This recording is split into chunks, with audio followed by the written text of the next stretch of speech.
মানুষের অবস্থা দেখে চোখের পানি চলে আসে, চোখে পানি ধরে রাখতে পারা যায় না।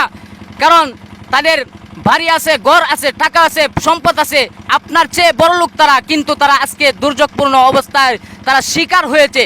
এটা তো আমাদের কিছু করার নাই, আমাদের কর্মের ফলের কারণে তাদের এই অবস্থা হয়েছে।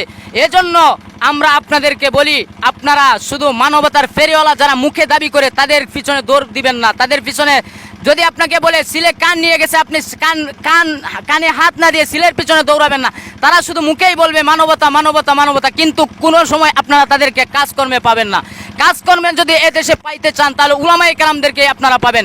উলামায়ে কেরাম আপনাদের বন্ধু, সব সময় ছিল, আছে, থাকবে।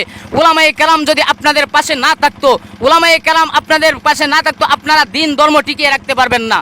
কারণ উলামায়ে কেরাম এই দেশকে টিকিয়ে রাখে, ইসলাম ধর্মকে টিকিয়ে রাখে। আর উলামায়ে কেরামদেরকে আপনারা জেলে আবদ্ধ করে রাখেন। উলামায়ে কেরাম কোনো কিছু বললে তাদেরকে রাজাকার বলে উপাধি দিয়ে দেন। আজকে দেখেন আপনারা এই কেরাম ছাড়া আর কাউকে আপনারা পাবেন না। এই পর্যন্ত যারা যতদিন বন্যা বয়ে গেছে, যেই থেকে শুরু হয়েছে বন্যা, উলামায়ে কেরাম নেতৃত্ব দিয়ে উলামায়ে কেরাম মানুষের ত্রাণগুলো তাদের কাছে পৌঁছিয়ে দিছে। আমরা পানির বয়ে আসতে চাই না, আমরা বিভিন্ন বয়ে আসতে চাই না, কিন্তু উলামায়ে কেরাম তাদের জীবনের ঝুঁকি নিয়ে, তাদের জীবন বিপন্ন জেনেও তারা শরীরে মানুষের কষ্টগুলা তারা ভাগ করে নিতেছে। আর আপনারা আজকে কোথায় গেছেন? মানুষের কষ্ট তো আপনাদের চোখে লাগেই না। আপনারা শুধু নিজের আলিশান বাড়ি নিয়ে, আলিশান গাড়ি নিয়ে ঘুরতেছেন।